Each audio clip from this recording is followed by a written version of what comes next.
Mendonça, a Calize Cadori e a Rita De Cássia.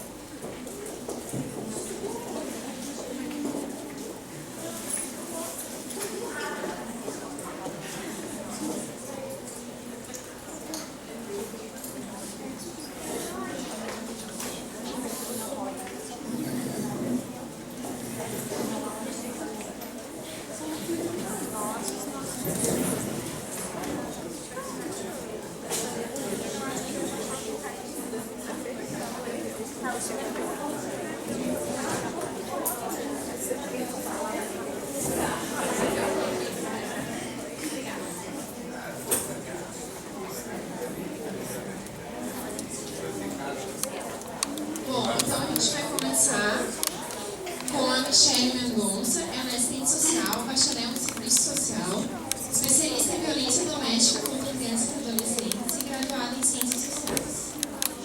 Michelle, vou passar para ti a palavra.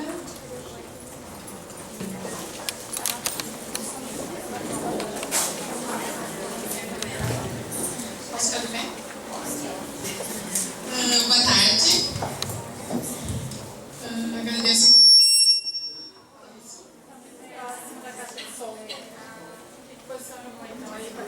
Acho que sim.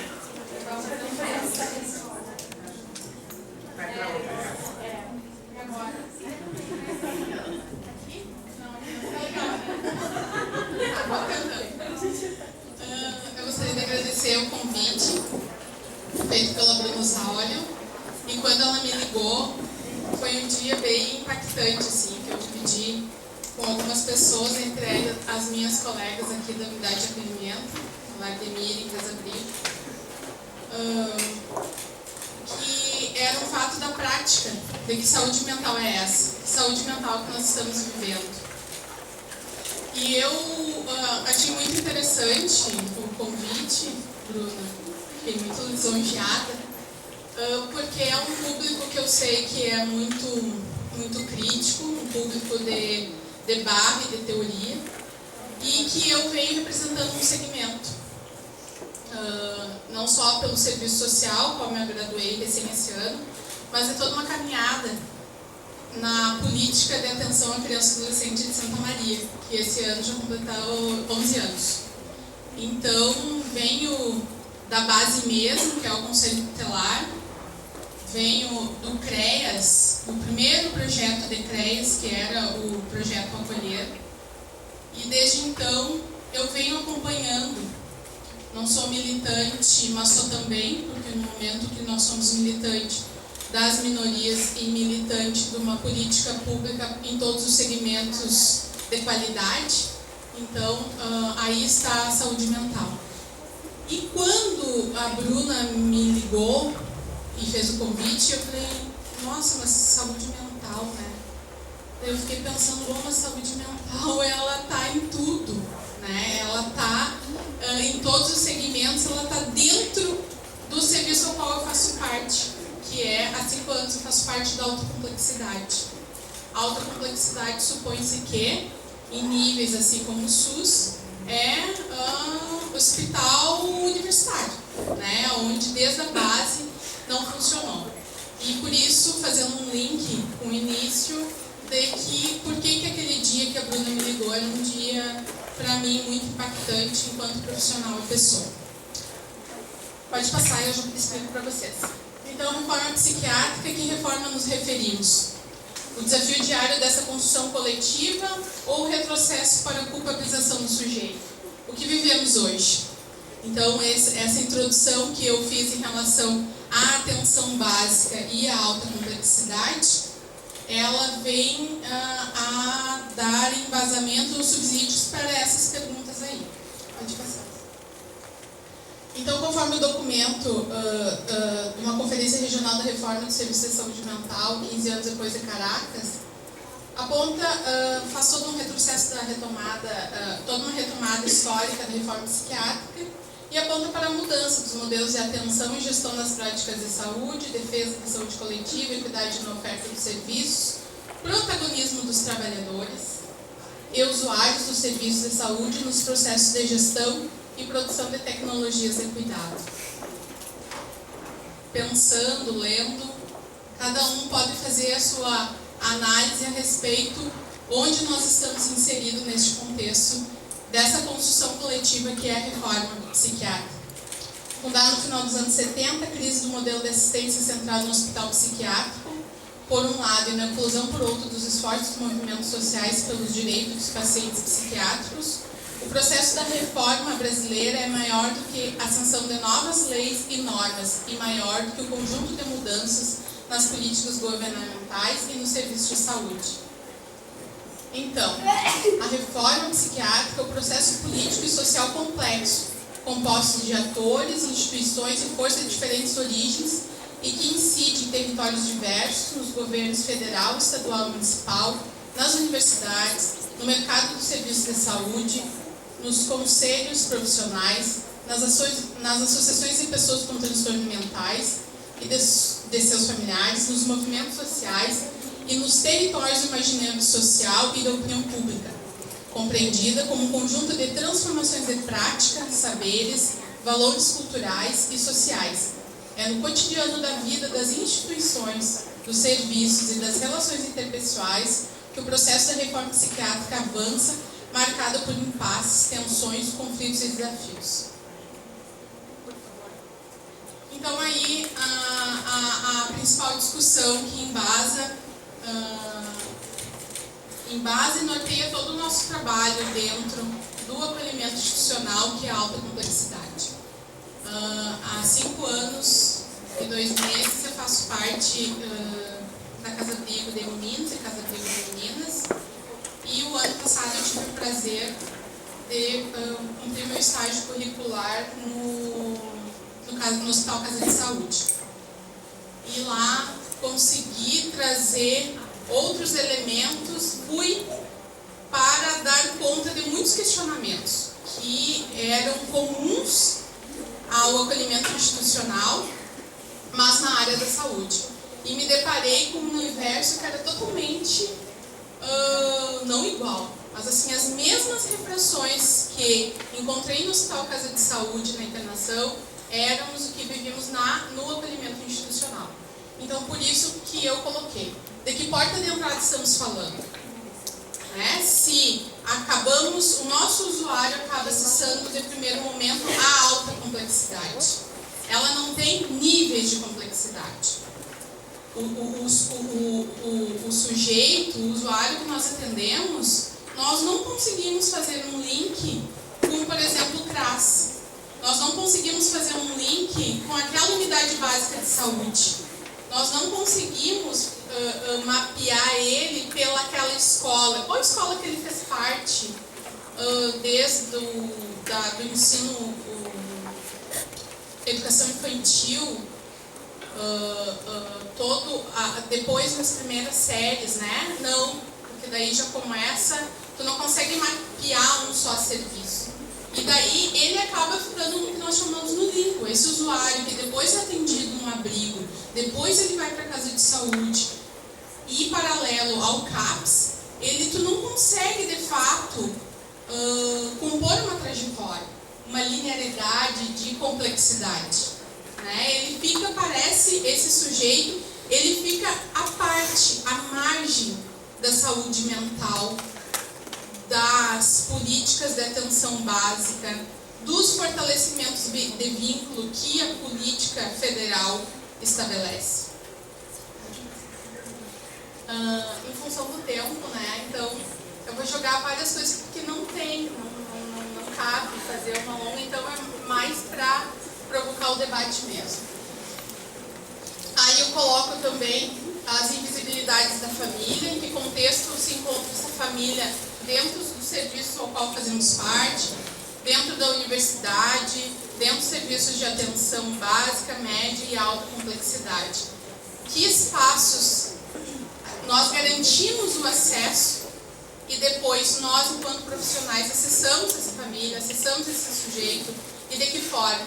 De que forma a família muitas vezes não é culpabilizada dentro dos serviços e dentro das discussões de saúde mental, das discussões de atenção básica, a família e todos os complexos as complexas transformações que sofre, assim como o ambiente escolar. Pode passar. E aí é o caso que eu me referi no início da fala, quando foi bem nesse dia, que foi dia 29, eu acredito, jovem é morto a tiros em Santa Maria. E esse jovem talvez seja conhecido de muitos que estejam aqui, mas assim a gente não lembra, porque, enfim, hoje ele tinha 21 anos, ele estava na rede de atendimento desde os 7, 8 anos. E na outra, ele foi assassinado com 3 tiros na rua José Barim, na Caturrita, noticiado como desavenças, uso abusivo de drogas, tráfico, dívida. E a outra é do outro dia, adolescente de 16 anos é suspeito de cometer homicídio em Santa Maria. Na verdade, ele cometeu este homicídio. Esse aqui é um menino que ele começou com 7 anos de idade, eu atendi ele no Conselho Tutelar, e isso eu me sinto privilegiada porque ninguém me contou, não foram técnicas que eu utilizei para me apropriar da vida daquele sujeito. Eu tive o privilégio, enfim, de participar da trajetória de vida dele, então foi tudo o que eu vivi também. Então, com 7 anos de idade, eu fui chamada na casa dele, devido a ele estar no fundo do canto da cozinha, com muita dor de estômago, porque ele tinha feito uso abusivo de colo. E ele tinha muita dor, a mãe dele não sabia o que fazer. Eu falei de um menino de 8 anos de idade. Então, era uma criança. Levei ele até o pronto atendimento. Lá, toda a equipe ficou mobilizada, né? Porque ele nos despertava. Ele tinha uma carinha muito engraçadinha, despertava essa comoção, né? Nós sabemos, vocês sabem do que eu estou falando, do que isso representa. Bom, foi feito atendimento com 8 anos e daí cada vez mais, em função da família ser reconstituída, cada vez mais ele ficou à margem dessa família, não se sentindo pertencente. Cada vez ele foi indo mais para a rua e não conseguia nada lá. Nenhum serviço conseguia, na época, acessar ele. Ele sempre foi um menino que andou com pessoas mais velhas. Então, ele acabou tendo muita vivência de rua. E assim foi. Dos 8 aos 11 anos dele, foi um período muito conturbado para toda a rede de proteção, porque, na verdade, este menino, ele não se encaixava em nenhum serviço, né? Porque eu não sei quem aqui do Capizi. Ninguém? Capizi não sabe há quantos anos tem. Capizi, 2005? 2005. Então, estou falando de 2004, mais ou menos. Então, 2005, recém o Capizi estava começando essa caminhada. E, enfim, ele não conseguiu acessar esse serviço, e nem ao contrário. A mãe, por sua vez, começou a ser pressionada pelo Conselho Tutelar, e essa é a palavra, enfim, porque alguém tem que dar conta dessa criança, porque até então ele era criança, e isso que acabava tendo mais repercussão, como que ninguém pode com a vida de uma criança. Eu me lembro que quando, aos 11 anos dele, eu estava indo para o Conselho Tutelar e estava ouvindo o rádio. E daí, um radialista, que hoje ocupa uma cadeira no Poder Legislativo, vinha provocando, causando essa comoção numa rádio AM, em todas as camadas, a respeito de como que ninguém fazia nada com aquele menino, guri, criança, marginalzinho de 11 anos. O que você poderia fazer com ele? Daí as pessoas ligavam, né, para dizer que não aumentava pelo tamanho de furtos e porque ele acabava causando na comunidade, acabava sendo o grande anti-herói e acabava movimentando a opinião de todo mundo. E daí alguém falou que para criança e adolescente não dava nada, aquela velha história que você sabe. O que aconteceu com ele? Aos 12 anos, ao completar 12 anos, um mês depois, ele já estava privado de liberdade. Foi a solução. E daí, as primeiras lâminas, a respeito das políticas públicas, a respeito da família, a respeito desses mecanismos de defesa, promoção e proteção à rede da criança e do adolescente em Santa Maria e num geral, quando andamos por aí, sabemos que não foge muito. Então, ele foi privado de liberdade, no CASE, e ele passou toda a adolescência dele no CASE, dos 12 aos 18 anos, oscilando. Ele saía para a rua, cometia ato infracional, e daí ele tinha dois caminhos. Ou ele era internado, sob avaliação psiquiátrica, de uso abusivo de droga, devido ao número de furtos, ou, devido também ao exagerado número de furtos, que chegava a 11, 12, número de ocorrências policiais, que aí inclui dano, inclui ameaça, inclui várias, e ao caso. Então, esse foi o período que é peculiar de desenvolvimento e é a fase de 6 anos mágica, né? Ou seja, do desenvolvimento daquele sujeito, ele ficou privado da liberdade. Né? Então, que relações ele constituiu nesse período de proteção, de promoção, com a família, com os serviços. E aos 18 anos, ele maior de idade, daí sim, né? Aos 18 anos, um adolescente que vem com essa trajetória está no limbo do limbo. Daí, salve-se quem puder. E acabou que agora, aos 21 anos dele, quando nós estávamos num evento no Ministério Público, discutindo um reordenamento, né, para ver o que de fato em Santa Maria, na rede de atenção à criança e adolescente, vem dando certo, o que se precisa pensar e remodelar, é noticiado, e os conselheiros tutelares estavam tudo falando disso, né? Quando eu vou no velório dele de noite, porque eu precisava materializar aquilo comigo, né? Eu fui lá, tinha 3 pessoas no velório dele e um motorista do conselho tutelar. Ai, meu Deus. É assim, e a Bruna diz, escreve sobre isso. Eu falei, não tem como não socializar. Daí a Bruna me liga no outro dia e falei, é o momento porque isso é muito impactante. Porque eu estou falando de todo um período de desenvolvimento de uma pessoa que hoje virou, depois eu falo lá, o número 33. É um homicídio de número 33. Então ele nunca foi sujeito de fato. Ele sempre foi um caso, ele sempre foi um problema e depois ele virou um número. E aquele lá, por sua vez, aquele menino, aquele adolescente, hoje ele é um adolescente bom infrator. Que políticas públicas de proteção foi oferecida, não aquele adolescente, a sua família. E hoje, quando foi perguntado no final da manhã, um debate muito interessante, né, Ana, a respeito da hierarquização da violência, eu posso utilizar várias biografias do serviço social, a maior violência do Estado. Porque essa violência, ela oprime tanto que ela faz isso aqui, ó, e todos os seus desmembramentos. Os desmembramentos que cada um que está aqui tem a sua contribuição, ação ou omissão, mas antes disso, tem o Estado. E o Estado, quando nós, junto com minhas colegas, que somos ali, acho que 7, 8, com quem já foi, com quem passou, com quem está, a discussão é sempre a mesma. Tu vai compondo leitura processual, liga para a CAPSI, liga para o Conselho Tutelar, liga para aquela escola que ele ficou 3 meses, depois passou para outra e vai tentando. Daí tem aquela orientadora educacional que foi a que conseguiu por um semestre proteger. Então vamos lá, ela tem informações, ela tem subsídios sobre isso.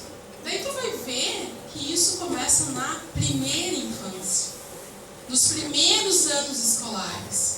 É na fase da escola, primeira, segunda série, primeiro, segundo ano agora, é que os fatores de proteção vão ser os fundamentais, assim, como um mecanismo de defesa para uma adolescência e uma juventude minimamente saudável. Então, compondo essas histórias desses sujeitos, coloca toda uma do conceito real de saúde. Né? Qual é o conceito de saúde? Não foi colocado hoje de manhã. Né? É a promoção, é a proteção. E não reparo, como nós vimos hoje, né, Michele? A gente tem que recuperar, a gente tem que reparar aquele sujeito. Nós não temos esse poder, essa autonomia. Pode passar. Então, o menino se tornou o número 33, né, de quem estamos falando, eu passei rapidamente para vocês. Então, ali está o nome dele, que por estar desfocado eu não vou colocar, depois você tem condições de colocar no Google. Mas antes, quando ele tinha até os 18 anos dele, a identidade dele era totalmente preservada, era inviolável, né? Porque ele era uma criança, um adolescente. Quando está no abrigo, tem ali no Estatuto da Criança e do Adolescente, é inviolável a sua imagem. Só que depois dos 18 anos, ele está bem estampado, nome, sobrenome. Se tiver uma fotinha 3x4, eles colocam do lado. Pode passar. Então, assim, né, de um lado, de que vítima a gente está falando? Do jovem, que daí ninguém sabe, né? A mídia não coloca, ou quem não teve o privilégio como eu de conhecer ele desde os 8 anos não sabe de quem estamos falando. E o outro, o infrator, o que matou, o de 16 anos. Então, assim, ó, por esses dois adolescentes, eles têm em comum isso. Descaso da atenção básica, que ela vem toda de uma lógica de sucateamento dos aparelhos, né, dessa opressão do Estado, partindo para nós, enquanto profissionais, o legado de ter que fazer da conta, é a equipe mínima. Cada vez mais nós recebemos manuais de composição de equipe, e daí é a equipe mínima para a demanda máxima. Então, o que eles têm de comum é isso: unidade de acolhimento, internação psiquiátrica, CASE e sistema prisional. Talvez eles cheguem até aqui, se não morrerem antes. Pode passar. Então, isso tudo que nós chamamos de engodo, são tudo políticas de engodo que acabam fazendo da conta, e a pergunta é sempre: que reforma é essa? Do que estamos falando? Aqui eu coloco também uma questão que veio de manhã, que é o que fazer então, né? Pode passar. Bom, antes do que fazer, eu vou passar isso, que é essa missão de recuperar, que eu coloquei, que ao invés do slogan da medida de proteção é a de recuperação. A omissão que criminaliza, né? Essa omissão do Estado, ela acaba culpabilizar o sujeito, e daí ele tem ou internação psiquiátrica, que é uma forma de correção, de recuperação, e tirar ele da sociedade um momento para os outros se organizarem, não ele. Ou a privação da liberdade. E a comoção social, que ela vem junto, que é a tal da redução da maioridade penal. Então, a solução para tudo que eu falei é simples. Vamos reduzir a maioridade penal e estamos resolvendo metade dos problemas que vemos na mídia, metade dos problemas de impunidade. Pode passar. De que forma, então, fazer diferente? É a resistência. E a resistência em que espaço? Nos espaços de controle social. É lá que vamos e temos o dever, nos espaços do conselho, nas representação de classe, nas nossas categorias, de fazer esse enfrentamento, de trazer para o macro o que nós vivemos na ponta, que quem trabalha na ponta, pouco, às vezes, tem condições de levar esse discurso adiante. E esse discurso tem que ser levado adiante, nem que seja tu ser apontada como a louca desvairada, que é, né, nós ali do serviço, é assim, lá vem elas. Bom, se esse é o legado, vão ter que ir adiante, porque assim, é resistir antes que nos achatem, e nos achatando, não está achatando, os nossos usuários, que vai virar o 33 e que vai virar o adolescente infrator. Então, resistir, essa é a contribuição que eu trago para o debate.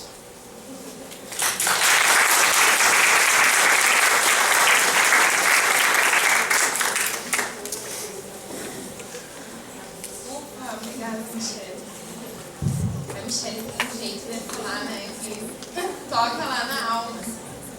Por isso que ela disse do convite muito, porque eu liguei pra ela, acho que ela escutou muito bem o convite e ela já saiu falando, né, desse caso, né, desse sujeito, dessa pessoa. Vamos aproveitar. Bom, acho que a gente deixa para depois a discussão, né?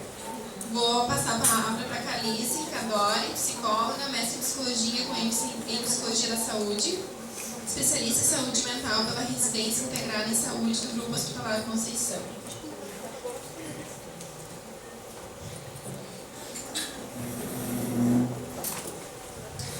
Boa tarde. Me sinto honrada de estar aqui, então, para contar um pouquinho para vocês da minha trajetória então, na saúde mental. É a partir disso que eu vou estar fazendo a minha fala hoje. Quero agradecer o convite então, que foi feito pela Bruna, em nome do CRP, né, da Subseg.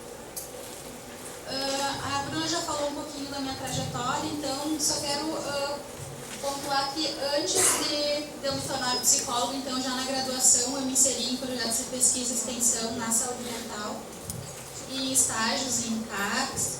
Então eu já tenho, acho que tenho alguma coisinha andada aí, que não é muito, mas me faz hoje poder estar aqui falando algumas coisas para vocês. O nome da mesa então é Institucionalizações de que reforma falamos. Pode passar. Eu posso só voltar se vocês colocarem. Bom, então a pergunta é de que reforma falamos, né? Eu vou vir falar um pouquinho aqui, diferente da Michelle, de uma reforma psiquiátrica e de práticas de cuidado de saúde mental que dão certo. Acho que a Michelle trouxe um outro lado, não é tudo que dá errado, também não é tudo que dá certo, né? Tem os dois lados, eu vou contar um pouquinho para vocês de uma experiência que eu vivi que deu certo. Eu acho que a gente vive também uma reforma de saberes e fazeres, então eu considero que está nesse momento da reforma psiquiátrica, né? Então muitos muros manicomiais já foram derrubados e hoje em dia eu penso a coisa mais importante é a reforma então desses saberes e fazeres de nós profissionais da saúde mental. Isso vem dizer então um processo de desinstitucionalização. O que é a desinstitucionalização? Ela vai ocorrer, então, no e pelo fazer dos trabalhadores em saúde mental. É na prática, no dia a dia, no serviço de saúde mental, que a gente vai conseguir construir, então, esse processo de desinstitucionalização, que é o rompimento, então, com toda uma lógica, né, de cuidado em saúde mental que existia antes, que a gente está tentando fazer de uma forma diferente. Então, é a partir de construções, então, novas concepções, práticas e também de relações com o sujeito em sofrimento psíquico. Não é mais uma relação vertical, hoje se pretende uma relação horizontal e que conte sim com o protagonismo e autonomia do usuário. Então, qual que é um desafio hoje para nós, trabalhadores em saúde mental? Problematizar e refletir sobre as instituições em que estamos inseridos, então, como que as instituições que nós inserimos estão funcionando, e que modo ocorre o nosso processo de trabalho, e também sobre as práticas de cuidado em saúde mental. Considero esse um aspecto muito importante e relevante no funcionamento dos serviços hoje de saúde mental. Então, processos de pensar e repensar os fazeres em saúde mental, questionar as próprias ações. Acho que esse é um lugar em que o profissional, o trabalhador em saúde mental tem que ser colocado, é alguém que vai questionar as próprias ações. Outro momento que eu acho que é da reforma é que ele está vivendo um rompimento com os manicômios mentais. Então, o manicômio não é apenas uma estrutura física. O hospital psiquiátrico, o manicômio não é só um lugar em que se abriu e não existe mais em algumas situações, outros continuam existindo, mas a gente também tem nossos manicômios mentais, ou seja, coisas que estão internalizadas em nós, sim, pela nossa formação, sim, por toda uma cultura, tudo que foi historicamente construído, e é isso que a gente precisa romper, porque é a partir dessas concepções que a gente traz enquanto formação que a gente vai refletir na prática. Então, a reforma psiquiátrica está para além da derrubada dos muros dos manicômios. É isso, não adianta a gente terminar com as instituições psiquiátricas, construir toda uma rede de serviço de atenção psicossocial, se o trabalhador, quem está lá fazendo a prática, continua com a ideia manicomial na cabeça.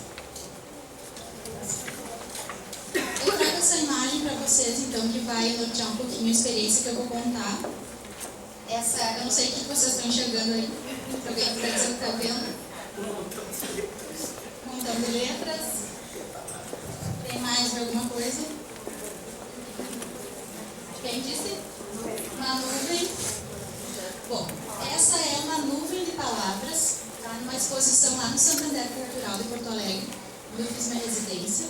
E nós fomos, então, com a oficina de poesia que eu participei durante os 2 anos da residência, fazer uma visita a essa exposição. É disso que eu vou falar para vocês agora, dessa experiência da oficina de poesia. Para começar, eu vou contar uma historinha que eu escrevi. A história de uma nuvem ou uma nuvem de muitas histórias. Era uma vez uma nuvem. Essa nuvem trabalhava em uma fábrica de histórias. Escolheu, ainda pequena, nuvenzinha, que este seria seu ofício, pois percebeu que era uma nuvem cheinha de palavras. E essas palavras eram cheias de sentidos e afetos. Na fábrica de histórias iam outras nuvens, também cheinhas de palavras, com ou sem sentido. Essas nuvens iam até a fábrica, pois algo ocorreu com as suas histórias. As palavras que formavam essas nuvens, e portanto a história de cada uma, estavam um tanto bagunçadas. Era preciso rever as palavras, rever a história de cada nuvem.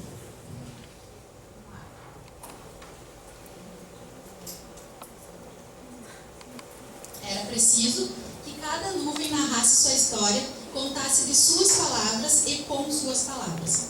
E esse era o ofício da nuvem que trabalhava na fábrica de histórias. No encontro com essas outras nuvens que iam na fábrica, construíam-se outras histórias, mais histórias. E essa história de cada nuvem reescrevia-se trechos.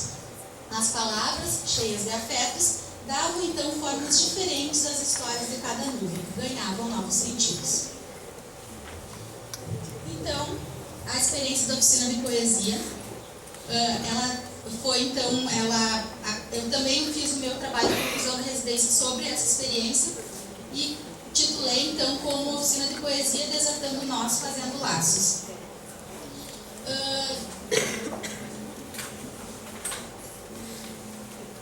As potencialidades então dessa oficina. Por que a gente criou essa oficina e por que criou do jeito que criou?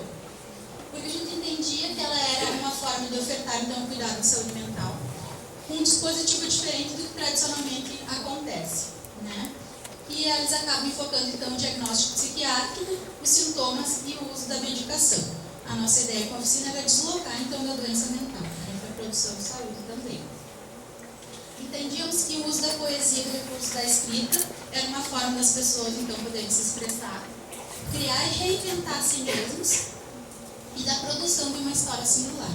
Ali as pessoas poderiam contar de si e reconstruir essa própria história. Então, quando eu iniciei meu percurso na oficina de poesia, ela funcionava dentro de um CAPS 2. E a gente começou a ter alguns questionamentos sobre essa inserção da oficina lá. A gente pensou numa ampliação, então, de que a oficina saísse de dentro do CAPS e fosse para um outro local, que é o que a gente chama lá na rede de HC, o Chalé da Cultura. O Chalé da Cultura é uma casinha de madeira dentro do pátio interno do Hospital Nossa Senhora da Conceição. E ele é um espaço que tem, então, para todas as pessoas que tiverem acesso ao hospital, se tiverem familiares de pessoas internadas, enfim, os usuários do sistema de HC. Então, a gente pensou que a oficina se deslocando para esse espaço e conseguiria ampliar nossas ações, porque outras pessoas que não só usuários de serviço de saúde mental poderiam participar. Isso nos interessava muito. Então, a gente tinha como questão: qual que é a função terapêutica que a oficina assumia na vida dos participantes e os efeitos que escrever-se, ler-se, ouvir, ser ouvido e compartilhar aquele espaço e o que ali se produzia assumem, então, na constituição de uma narrativa própria, que cada um pode falar de si, a qual é reconhecida pelo coletivo. Então, a função do grupo, né? A pessoa vai endereçar a outros as suas construções. E para a ressignificação da história de cada um, que cada um pode contar e recontar sobre si. Então, nesse espaço da oficina, a gente percebeu uma sutileza. As pessoas iam ali para se encontrar, né? E para tratar das suas histórias, não tomando como referência, então, a sua doença, o seu diagnóstico.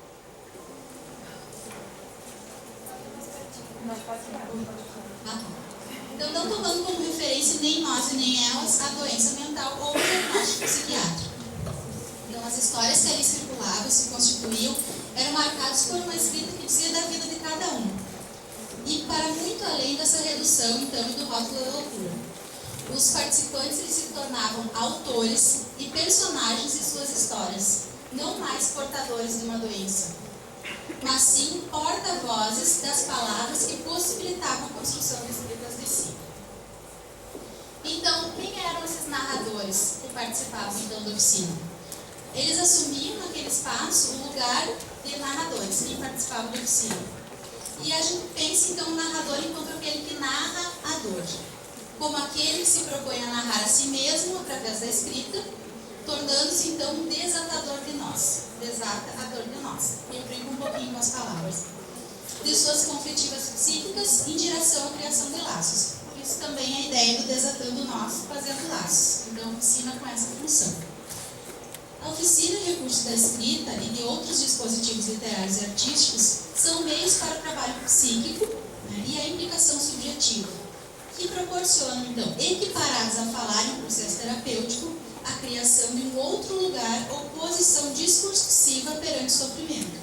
Então, a pessoa, como vai no processo de psicoterapia falar para se recolocar diante da própria vida, a gente entendia que o recurso da escrita e da poesia funcionava para isso também, para que a pessoa pudesse escrever e se recolocar na vida. Então, que as pessoas também tivessem a possibilidade de pontos de enlace com os outros, com o mundo e consigo mesmo. Então, a operacionalidade da oficina em auxiliar na produção de narrativas de si e na externalização e recolocação de impasses subjetivos. Então, onde que ocorria? Né? Como eu falei para vocês, a oficina ocorria toda semana no Chalé da Cultura. O chalé, então, ele tem essa casinha de madeira, então tem várias estantes com livros, tem espaço para criança também, com mesinha, tem várias coisas, várias oficinas que acontecem lá de artesanato, enfim, é um espaço bem plural, assim. Então tinha uma mesa que se reunia sempre ao redor dessa mesa, a mesa ficou também como um símbolo da oficina por essa roda que era ao redor dela que as coisas aconteciam. Quem participava então eram os usuários de saúde mental e também da atenção primária, né, de saúde do GHC. Eu não sei se vocês têm uma ideia de como funciona a rede de GHC, porque quando eu estou falando agora eu me dei conta que o GHC é um grupo hospitalar, Conceição, ele é constituído de vários hospitais, tá? Um deles é a Nossa Senhora da Conceição, que a residência integrada de saúde que eu fiz está relacionada. E o Conceição, ele faz a gestão, né? O Hospital Conceição faz a gestão de serviços de saúde mental e de atenção básica. Então, são um CAPS infantil, um CAPS 2, um CAPS AD3, consultório na rua, tem internação psiquiátrica, a ala de internação psiquiátrica no Hospital Geral, e também tem as unidades de saúde, então vários postos de saúde que são feitos, a gestão é feita pelo GHC, por isso eu digo a rede de GHC, mas o GHC é um hospital 100% SUS, todos os serviços são SUS, mas ele tem, digamos, uma organização própria, assim, ele é um pouco à parte do sistema municipal, como outras situações também acontecem em Porto Alegre, que é diferente daqui. Bom, enfim, então quem participava eram essas pessoas, quem estava inserido em serviço de saúde mental e também outras pessoas que viessem acessar o Chalé da Cultura e tivessem interesse. Então, né, quem tivesse alguma relação com o serviço de saúde de GHC. Pessoas que tivessem interesse na identificação então com recursos literários e artísticos, um desejo ou reconhecimento da possibilidade de expressarem-se através dos recursos oferecidos naquele espaço. Tivemos uma situação de uma usuária que veio de uma unidade básica que não sabia ler nem escrever. E era uma situação que nos chamava a atenção, mas ela tinha então essa identificação com o recurso da escrita, o recurso literário, e ela participou assiduamente da oficina. Então, como que acontecia essa oficina? Nos reuníamos, né, e muitas vezes escolhíamos uma poesia, um texto, uma música, para ser um disparador, então, né, das nossas discussões e da circulação da palavra. Em alguns momentos se fazia uma produção escrita, em outros momentos não. Então, a palavra circulava de diversas formas. Ela poderia ser ou não registrada. Pode passar.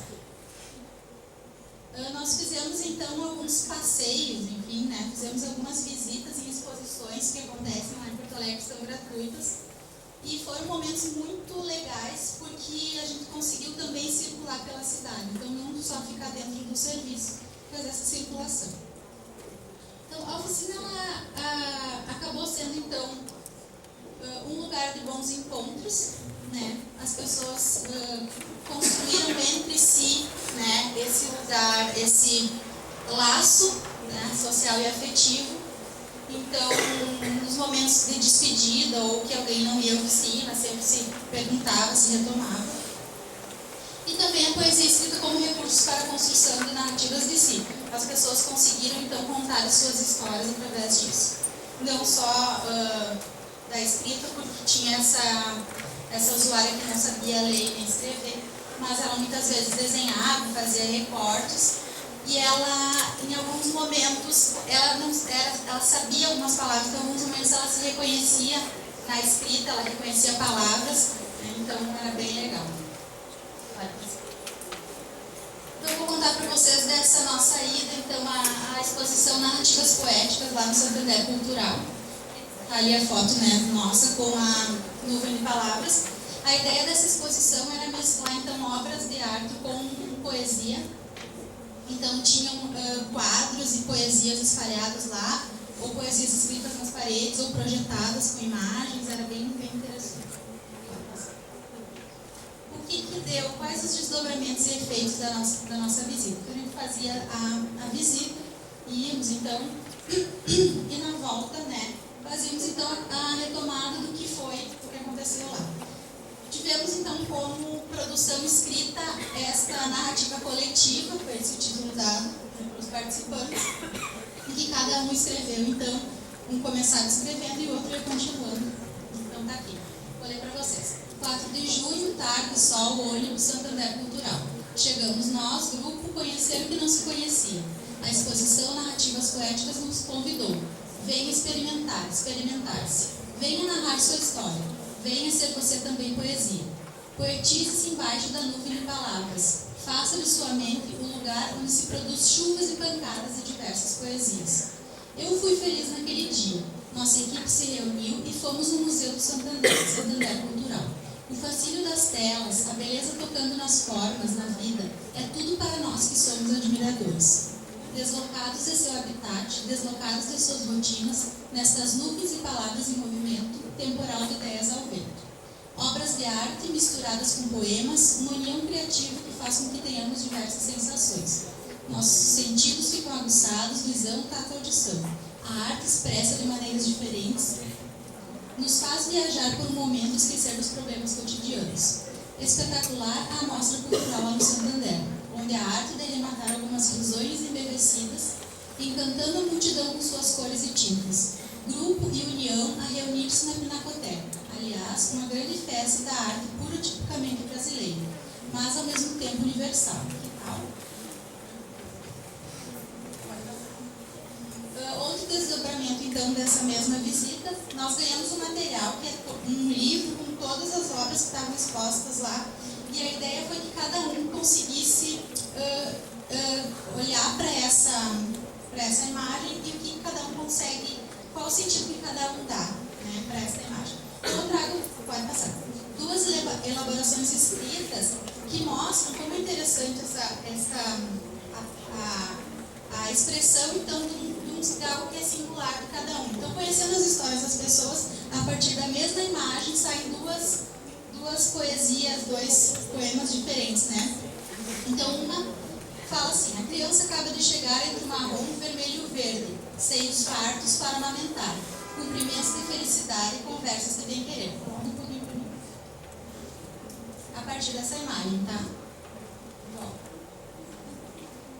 A outra é miscelânea. Formas e desformas a balançar o coração. Rostos e figuras a encarar o peito são. Se não fico impressionados com toda a multidão, indo embora meus amigos, antes eu canso de emoção. Formas coloridas, a envelhecer o coração, meu Deus de Jesus Cristo, o que querem dizer então? Então são duas pessoas que estão dizendo das histórias das suas vidas aqui. A primeira tinha uma questão com a retomada da relação com os filhos. Tá? Então ela traz mais a questão da maternidade, os seios, enfim, a amamentação. O segundo, as questões que ele trazia para a oficina eram questões, histórias de vida mal sucedidas, histórias amorosas mal sucedidas, desencantamentos amorosos, então ele traz um pouco disso aqui também. Pode passar. A terceira situação, então, foi uma outra visita que a gente fez, que foi na Fundação Iberê Camargo, visitando a exposição Gramática Intuitiva. Aqui eu trago a foto de uma das obras, enfim, da organizadora, da artista desta exposição, que são mais de 5.000 prendedores de roupa, em que ela, escrito com algumas palavras escritas em cada um, e a história dessa obra é a seguinte: ela chegava nas suas andanças pela vida e dava um prendedor de roupa à pessoa e dizia, você me dá a sua palavra, e as pessoas escreviam uma palavra e ela pendurava. Então isso foi uma das obras dela. A partir dessa obra, então, pode passar, teve os desdobramentos na oficina. Foi um momento muito interessante, já foi um momento mais no final do ano, então o grupo estava bem, tinha sim esse laço, né, afetivo entre as pessoas. E depois dessa exposição surgiu a ideia então, de que as pessoas se presenteassem com palavras. Então cada um do grupo presenteou outro colega com palavras, né? Então, palavras que eu dou para ti e palavras que eu recebo de ti. A outra também, o desdobramento, né, então, da exposição foi a partir de uma poesia da Viviane Mosé. Então, questionamento, com que palavras, né, você se veste? A inversão do final do poema dela, que diz com que palavras você se despe. Então, a gente usou a ideia do que palavras você se veste com a prerrogativa de que somos sim feitos de palavras, né? Somos feitos de palavras, somos feitos de histórias, de palavras e histórias que os outros contam de nós e que a gente constrói, né, por conta. Então, vou ler a poesia que é bem interessante. A palavra. A palavra é uma roupa que a gente veste. Uns gostam de palavras curtas, outros usam roupa em excesso. Existem os que jogam palavra fora. Pior são as que as usam em desalinho. Cores brigando, substantivos em luta. Alguns usam palavras raras. Poucos ostentam palavras caras. Tem quem nunca troca. Tem quem usa a dos outros. A maioria não sabe o que veste. Alguns sabem e fingem que não. Uns nunca usam a roupa certa para a ocasião. Tem os que se ajeitam bem com poucas peças. Outros se enrolam em um vocabulário de muitas. Eu adoro usar palavra limpa. Tem gente que estraga tudo que usa. Com quais palavras você se despe? Então, a gente usou essa poesia e a partir dela surgiu então um varal de camisetas, né? Acho que todos conhecem a dobradura que vai fazendo e vira uma camiseta, no final das contas, conhecem? Então, cada um fez a sua camiseta de jornal e escreveu, então, com que palavras você se veste. Então, com palavras que dizem, né, de cima. E foi pendurado lá no Chalé da Cultura por pedido dos próprios participantes da oficina. Duas coisas. Essa questão de compartilhar o que era construído na oficina foi algo muito marcante. Então, que as outras pessoas vissem as produções, né, tinha muito um movimento nesse sentido, de que outras pessoas, não só os participantes da oficina, tivessem acesso a isso, por isso de pendurar no Chalé da Cultura, que era um lugar de circulação. Teve um outro momento em que nós fomos na festa julina no CAPS, também falar e mostrar as poesias construídas na oficina de poesia. Foi um momento muito bonito também, porque fizemos um varal de poesia e cada um da oficina de poesia lia uma poesia e dava para alguém. E depois o próprio público, então as pessoas que estavam participando da festa julina, fizeram o mesmo movimento, foi bem interessante. Outra questão da oficina foi aí mais a parte do trabalho que eu vivenciei enquanto mediadora, porque éramos então eu, né, psicóloga, um colega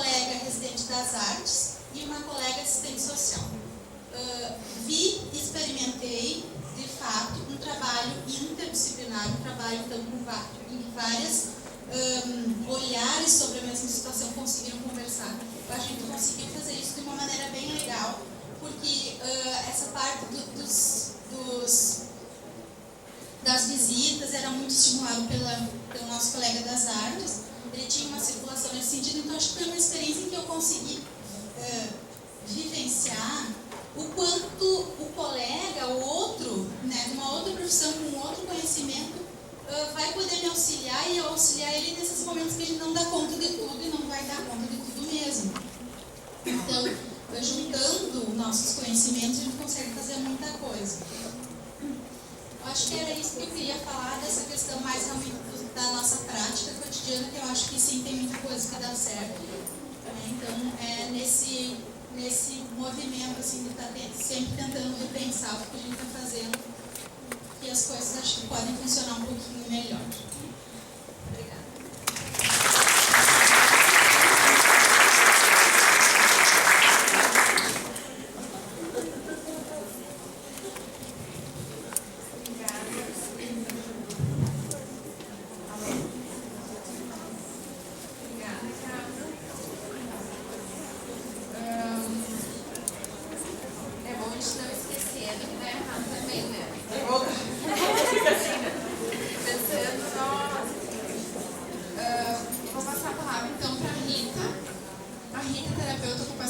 Doutora em Educação, mestre em Ciência da Motricidade Humana, especializada em Psiquiatria Social. É autora do livro Representações Corporais de Doentes Mentais Institucionalizados, um olhar em terapia ocupacional. Boa tarde. Boa tarde. É que a voz é tão potente que mesmo sem o microfone eu fiquei pensando que estava. Boa tarde. Tudo bem com vocês? Que honra estar aqui, que prazer estar conversando com os pares, com os companheiros da saúde mental ou com aqueles que estão interessados na saúde mental. Pelo início do sotaque, vocês descobriram que eu não sou gaúcha. Eu sou cariúcha. Sou carioca, numa experiência aqui no Rio Grande do Sul. No meio da conversa que a gente vai apresentar aqui, vocês vão ver um pouco da trajetória que a gente traz para vocês. Agora eu vou, os meus PowerPoints, eles são cheios de peteleca, então vocês às vezes têm que tocar 2 vezes para aparecer as coisas. Eu gosto de inventar modas.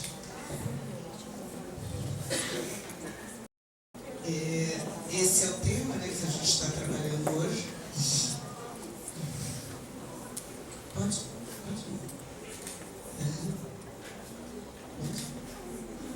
As institucionalizações, de que reformas nós falamos, né? De que reforma?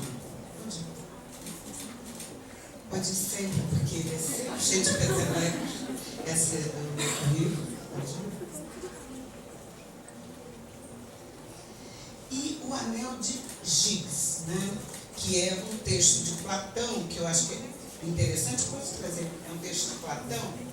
Giggs era um pastor que servia em casa do que então era soberano de Lídia. Devido a uma grande tempestade, um tremor de terra, abriu o solo e uma grande fenda por onde, no local que ele tratava o rebanho, abriu. E admirado ao ver essa fenda, Giggs desceu até o fundo. E lá ele começa a contemplar as coisas e admirar o que estava acontecendo e viu um enorme cavalo de bronze. Esse cavalo era oco, mas muito grande. E aí, curiosidade, foi olhar por dentro do cavalo. E aí o Platão diz que ele encontra dentro do cavalo um cadáver de um morto. E dentro do cadáver dentro desse cavalo, com o cadáver do morto, havia um anel enorme. Giggs ficou atraído pela joia, pega a joia, coloca no dedo e foge. Como os pastores estavam todos reunidos como habitualmente eles contavam sobre os rebanhos para o seu senhor, né? Giggs foi lá também com o seu anel. E aí, sentado junto com os outros pastores, ele começa a brincar com o anel. E num determinado momento ele percebe que ficou invisível e que as pessoas começaram a falar como se ele não estivesse ali. ficou espantado com aquilo, gostou da brincadeira e ficou. Abre o anel, fecha o anel, abre o anel, fecha o anel. E ele percebeu, né, então, a potência desse trocar de lugar, de ser visível e de ser invisível. Ele entra no cortejo do soberano de Lídia e ele vai, com esse anel da invisibilidade, ele mata o soberano e casa, com o auxílio da mulher do soberano, casa-se com ela e assume o poder. Né? Essa é a parábola que Platão traz sobre a invisibilidade. Mas a invisibilidade que a gente vai falar aqui é de outra perspectiva. Né? A gente fala da invisibilidade das frutíferas naves, né? Que é a nave, segundo diz a lenda, é a nave que circulava pela Europa com a ideia eugenista de retirar todos os párias, prostitutas, doentes mentais. A Europa, ela passou por um processo civilizatório muito diferenciado, onde os párias, os marginais, eram todos excluídos, e boa parte da Oceania, Tahiti, enfim, alguns países distantes foram povoados por essas embarcações. As pessoas eram colocadas para fora das cidades, colocados nessas embarcações. As embarcações tinham uma tripulação muito competente, que embebedavam a todos e aí na madrugada fugiam e aí deixavam essas embarcações à deriva. Foi assim que a Europa muito habilmente se livrou dos indesejáveis. Então a gente fica sempre com a impressão, né, de que nós não somos muito civilizados, mas não é bem assim. Se a gente começar a estudar as histórias, né, as mitologias, a gente vai descobrir umas coisas mais interessantes. Aqui uma imagem sobre a loucura, e abaixo eu gosto muito dessa imagem da extração da pedra da loucura. É a terceira imagem ali. É muito interessante porque fala exatamente de um modelo que se pretendia extrair a loucura do sujeito por meio de intervenções. Né? E ali uma pessoa presa no buquê, lá embaixo, ali uma escultura, uma pintura compondo, né, um processo esquizofrênico.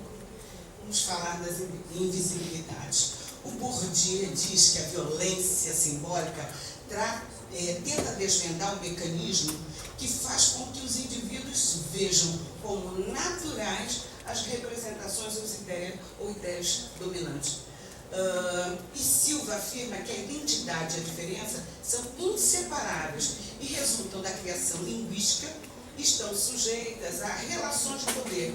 Dizer o que somos passa também por dizer o que não somos. Nesse sentido, dividir o mundo entre nós e eles significa classificar e hierarquizar. Toda vez que a gente se separa, a gente coloca o outro. Toda vez que a gente vê como natural aquela situação, a gente coloca o outro na invisibilidade. E toda vez que eu estou de um lado e o outro não está na mesma condição de humanidade, eu também estou compactuando para hierarquizar e gerar mais invisibilidade. A Kandal, ela diz que não se deve contrapor igualdade à diferença. De fato, a igualdade não está oposta à diferença, e sim à desigualdade. A diferença não supõe a igualdade, sim a padronização, a produção em série, a uniformidade do sempre o mesmo e a mesmice. Necessitamos, nesse sentido, de que nossas diferenças sejam contempladas, mas não podemos aceitar a violenta desigualdade imposta ao longo dos séculos. O princípio da igualdade, ele passa justamente por atender às necessidades daqueles que são diferentes, para que eles possam estar em igualdade. E não tratar como se essas diferenças não houvessem. Aqui, voltando à questão da doença mental, né? O marco histórico da doença mental. Eu acho que é importante que a gente pense, né, que o manicômio é um espaço que ele foi criado pretensamente como um espaço de proteção. Eu gosto muito do Tomás Ares, que ele diz uma coisa interessante: hei de ser cruel para fazer o bem, assim nasce o mal, e por detrás o pior vem. Né? Por quê? Porque o manicômio ele foi criado com uma pretensa ideia de proteção. Ele foi criado para abrigar as pessoas. E ele se transforma num objeto de sequestro de cidadania. Ele se transforma numa coisa perversa. Né? Então, acho que é importante que a gente pense no histórico do manicômio, e a partir do segundo pós-guerra surgiram propostas e alternativas a essa situação.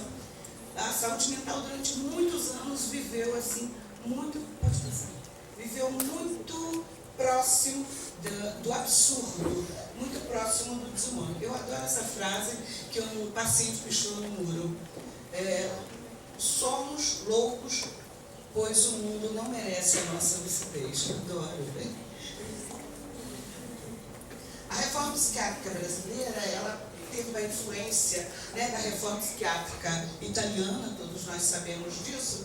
E o que é interessante, né, quem diz isso é o Rotelli, ele fala da questão do modelo, de você transpor um modelo que é europeu para um modelo nacional e para o modelo brasileiro. A dificuldade de lidar com essa transposição, a gente ainda vê hoje na dificuldade que foi garantir uma certa linearidade na reforma.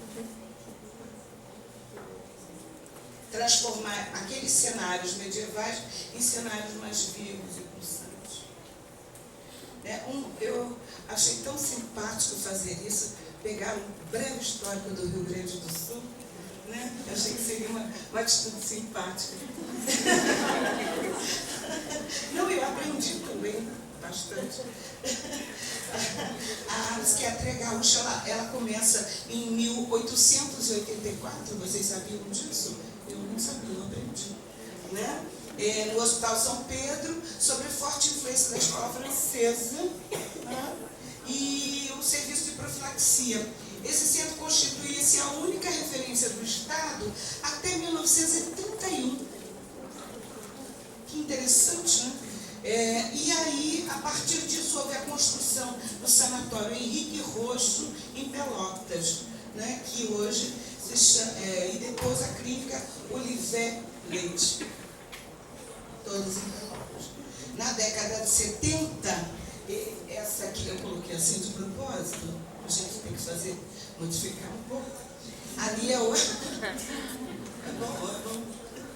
Ali o Hospital São Pedro, na década de 70, ele chegou a ter 5.500 pessoas internadas. São os nossos holocaustos tupiniquins, são os holocaustos tropicais. São os nossos absurdos que a gente considera cotidianamente normal. Essas pessoas, a partir desse movimento, o Hospital São Pedro, ele começa com a mãe paterna da terapia ocupacional, que é a praxiterapia, e a mãe paterna do serviço social, a socioterapia, lá atrás, né? Fazendo um arremedo de equipe multidisciplinar. O marco legal, 78, eu sou velha, que vocês não imaginam, né? Então, Deus que eu disfarço bem, eu escrevo aquelas coisas. Alguma vantagem você tem de ser afrodescendente, pelo amor de Deus, não é só chibata, pelo amor. Alguma vantagem, filho. Então, 78, né, o movimento dos trabalhadores da saúde mental, a gente estava entrando, né, estava terminando época de vestibular, 79, estava me preparando, entrando na universidade. E aí a gente conhece esse movimento, o movimento dos trabalhadores, né? Não é o MST, é o MTSM, e não é de Santa Maria, é dos trabalhadores de saúde mental, né? Que é esse movimento. Eu sempre brinco com os meus residentes, alunos, orientantes, eu conto a reforma de um outro lugar, porque eu não estudei reforma, eu vivi a reforma, eu fiz parte dela, né? Eu trabalhei num lugar que começou a reforma, é outro papo, é outra conversa, a gente estava em outro bastidor, né? Então esse movimento foi formado, foi formado pelos trabalhadores da saúde mental, né, porque as condições dos hospitais eram absolutamente sucateadas, desumanas, e aí os familiares que participavam ainda dos atendimentos também engrossaram o corpo.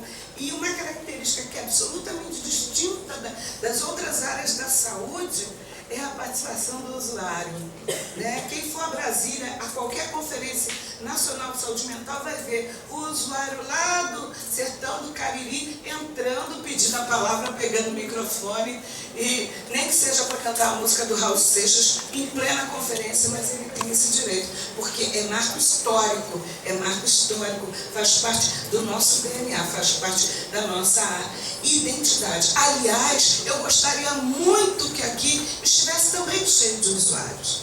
Eu gostaria muito que na próxima vez eles estivessem aqui conosco, compartilhando desses saberes.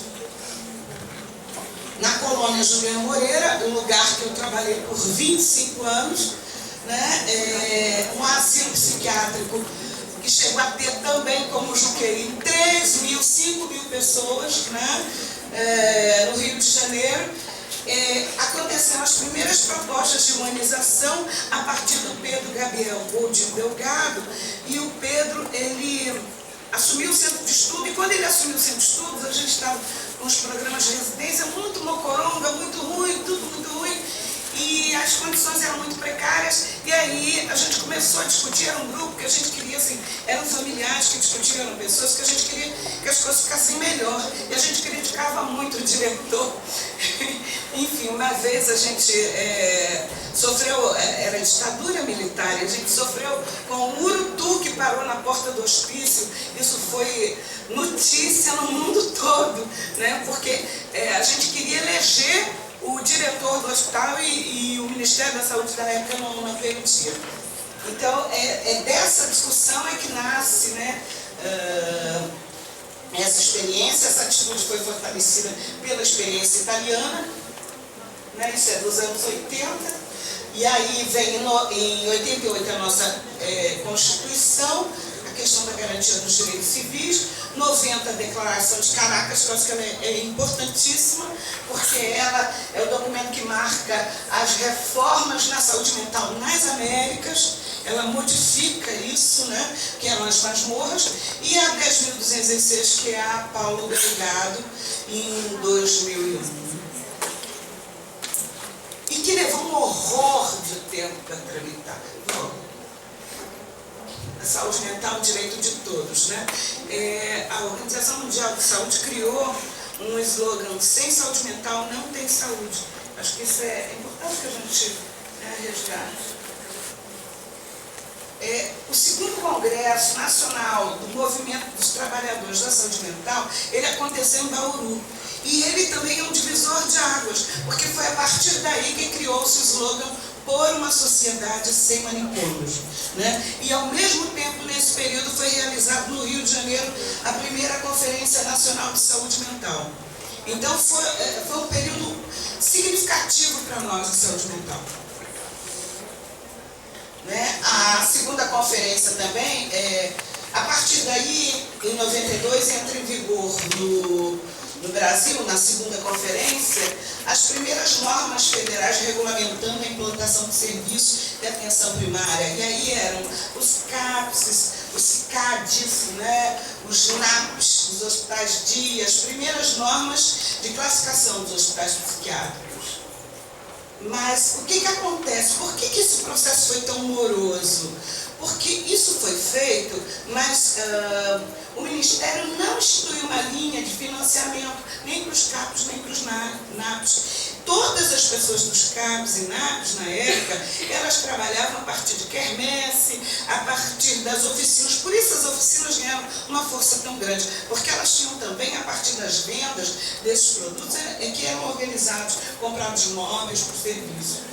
Do mesmo modo que a fiscalização dos hospitais psiquiátricos não previam mecanismos sistemáticos para a redução de leitos.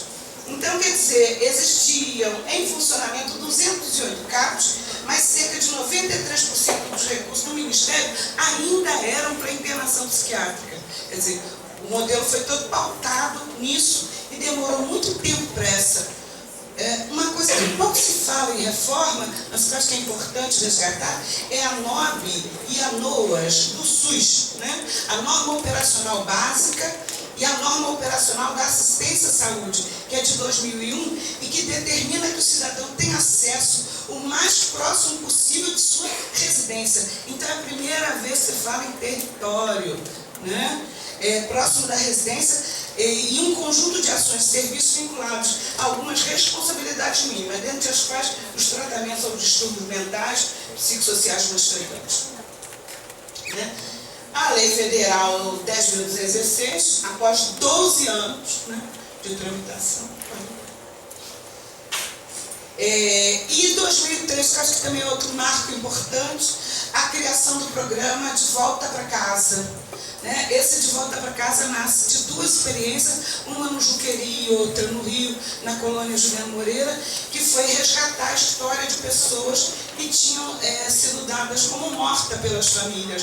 Né? Aqui no São Pedro também algumas famílias foram resgatadas, e a partir daí detectou-se a necessidade de instituir um programa. Esse programa, sim, decreta o início da morte do asilo.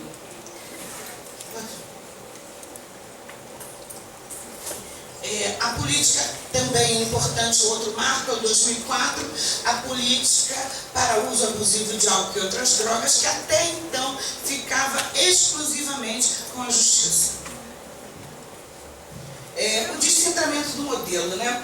Ela falou da atenção básica do CAPS e eu fiquei brincando do CAPS para a atenção básica, porque eu acho que é interessante a gente pensar que o CAPS não pode ser o centro da coisa, é o território, a estrutura de saúde da família é que tem que ser o centro da vida, da saúde e do bem-estar do sujeito.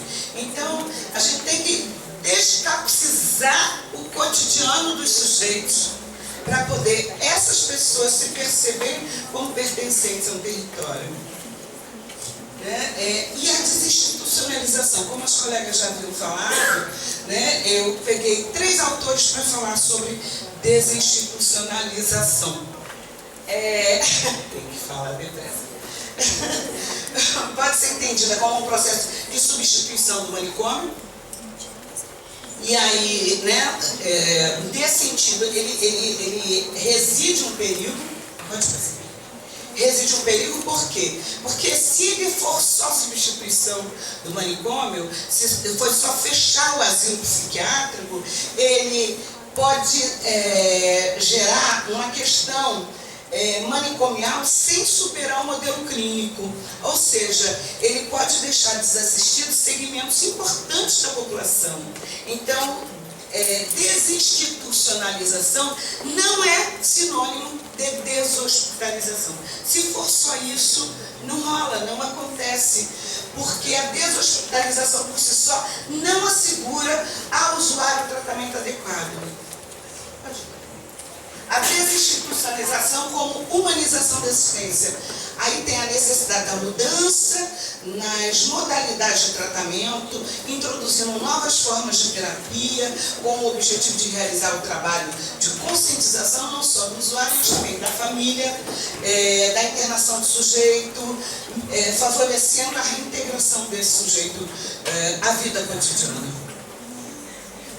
E a desinstitucionalização como um processo mais complexo, que vai envolver a desconstrução de um paradigma, a mudança do saber e a realização de um novo contrato social. Quer dizer, é o desmonte dos nossos manicômios internos, né? Quer dizer, é para a gente trabalhar e repensar. O CAPES, em princípio, ele é para ser um espaço libertário, né? E não um banco onde se carimba coisas para o paciente, né? Refazendo o percurso de volta do sujeito para o território. CAPES não é asilo com chantilly. Muitas pessoas pensam isso. Não é uma cereja em cima.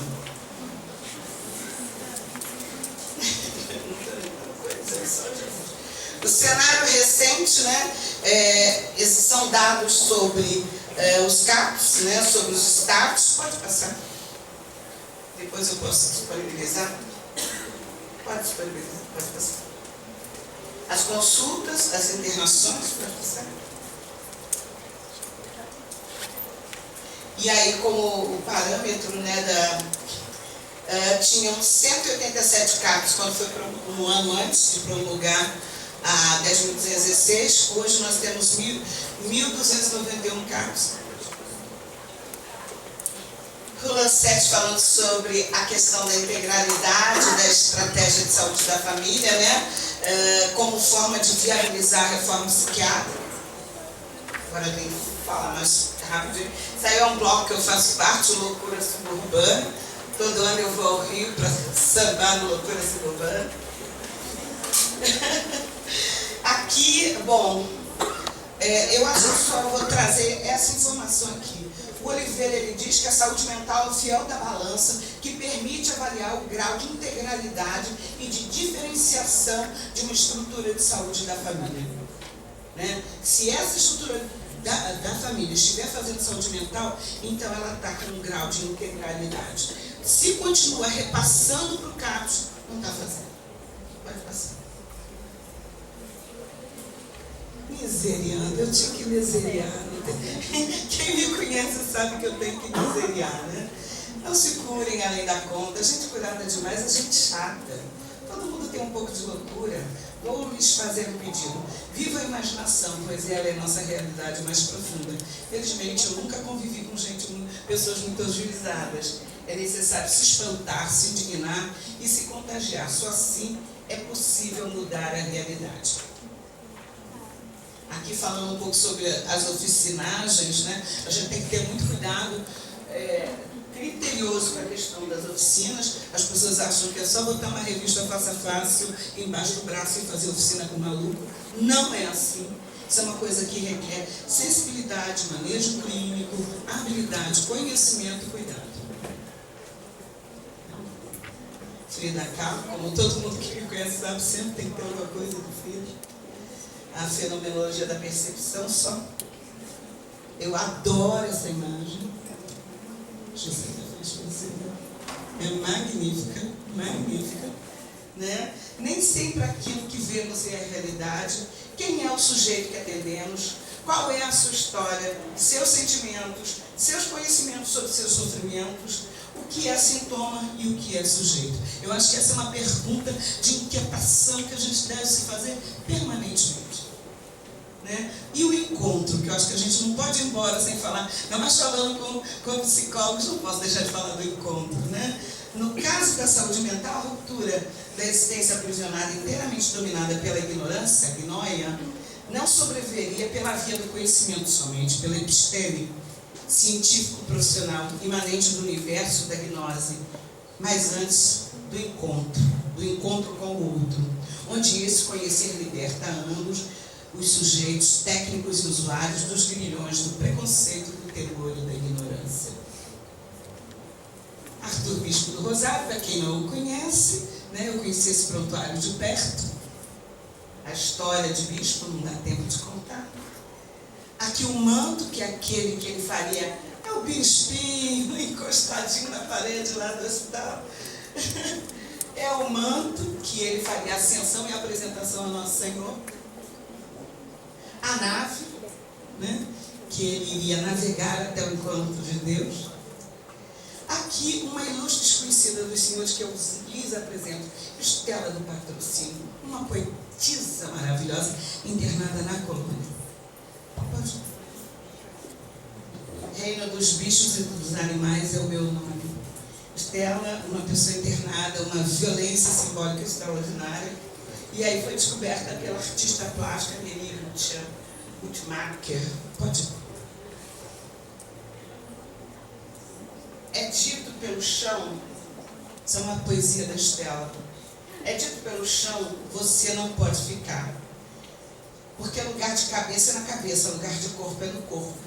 Pelas paredes você também não pode. Pelas camas também você não vai poder ficar. Pelo espaço vazio você também não vai poder ficar. Ela está falando do hospício, tá? Porque lugar da cabeça na cabeça, lugar do corpo é no corpo. Eu era gás escuro, puro ar, espaço vazio, tempo. Eu era ar, espaço vazio, tempo e gás escuro. Assim, o espaço vazio, eu não tinha formação, eu não tinha formatura, eu não tinha onde fazer cabeça, fazer braço, fazer nariz, fazer céu da boca, fazer falatório, fazer músculo, fazer dente. Eu não tinha onde fazer nada dessas coisas. Fazer cabeça, pensar em alguma coisa, ser útil, inteligente, ser raciocínio. Eu não tinha de onde tirar nada disso. Eu era só espaço vazio.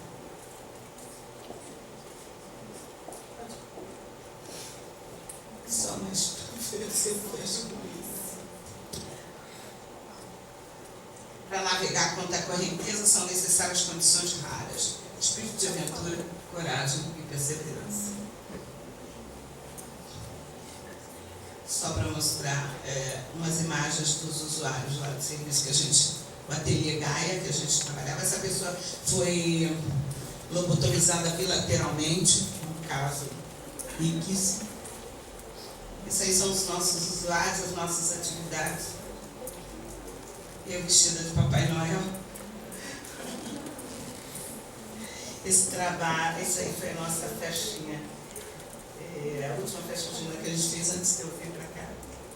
Esse trabalho é o trabalho da Patrícia, que foi colocado como no cartaz do espoleiro.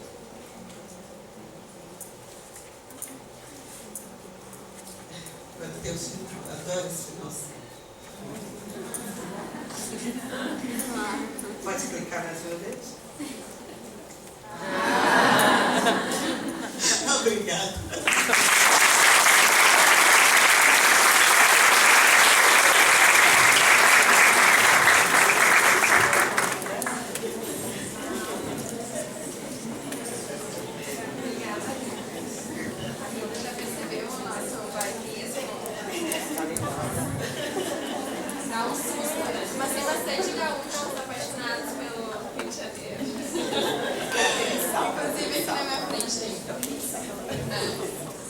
Bom, pessoal, a gente está no limite da hora, mas uma das preocupações nossa, montando o evento era, mas onde é que está a linha? Onde está a linha?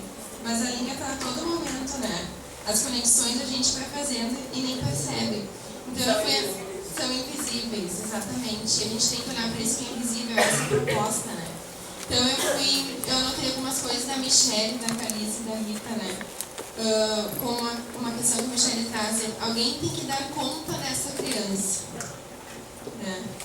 E talvez fale do que a Calice traz, desata a dor de nós, O que esses acolhimentos, o que essas instituições, como elas surgem e por que elas surgem, Elas surgem em resposta a que angústia social, O que a gente tem que dar conta que aí acaba surgindo esses lugares também, Bom, perpassado toda a questão também que a gente discutiu de manhã da mídia, violência do Estado, da comoção social. Outra coisa que eu fiquei pensando, o serviço substitutivo ele não garante de rompimento da lógica antimanicomial, E aí isso vem bem na questão do território e da localização. Talvez, por exemplo, que a gente falou hoje de manhã, das comunidades terapêuticas estarem num local longe, mas num campus que também pode estar no centro da cidade e que aí o território, que território é esse que a gente está falando, Que parede é essa? Onde é que está esse vínculo desses usuários, dessas pessoas, desses sujeitos com a sociedade? né? E uma outra questão que eu fiquei pensando, né, para a gente fazer uma rodada pelo menos de discussão, é que obviamente não é fácil nem falar desinstitucionalização, né? Lá em Porto Alegre é o movimento do Desinst, sabe? Desinst. E só para, né, a Rita traz a questão do protagonismo, né, do usuário, isso é uma das questões fundamentais da luta antimanicomial. E a gente amanhã vai ter uma mesa, amanhã à tarde, com usuários compondo a mesa. E mesmo assim, no evento de 2 dias, eles estão compondo, né, uma mesa. Oi?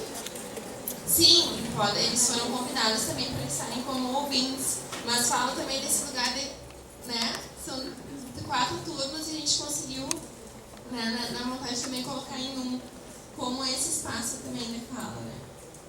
Então é isso, eu acho que a questão que a gente discute enquanto conselho é também que essas novas formas, essas novas instituições também quer dizer que um modelo ele não consegue mudar a concepção de trabalho e de vida de um sujeito.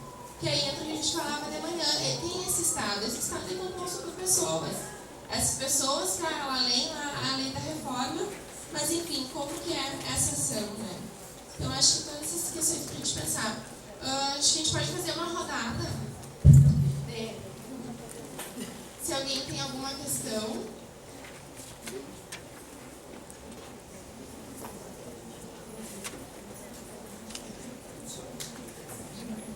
O pessoal aqui é mais tímido. Não? Vou aproveitar então 5 minutinhos. Outra coisa, vai ter um evento, um encontro nacional da luta antimanicomial no Rio de Janeiro, esse final de semana, e que o Conselho está apoiando esse movimento, porque o que acontece, o que a gente percebe no movimento da luta, que vamos dizer que a chama se apagou um pouquinho, então a gente tem que reacender essa chama desses movimentos, desses grupos. Então foi feito um chamamento através da sede que acontece em Porto Alegre por militantes da luta, metaleiros que a gente chama, né? Isso? Para poderem estar indo neste encontro. Nós temos representantes aqui de Santa Maria. Também nós teremos 3 representantes de Santa Maria, porque o objetivo é esse. É que venham representantes de cada, né, lugar do estado para que a gente possa descentralizar depois que aconteceu nesse encontro, possa retomar com mais afinco, vamos dizer, a questões da luta e não só quando surge maio, lá o dia 18, como a gente está, né, fazendo agora, que a gente possa estar promovendo isso a cada dia na nossa prática, de preferência, né?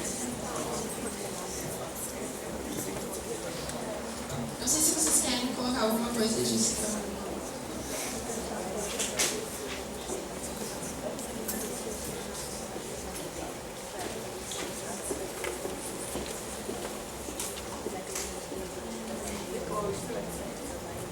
Bom, pessoal, então, já que o pessoal está tímido ainda, a gente vai ter um intervalo agora, né, com um coffee ali na salinha ao lado.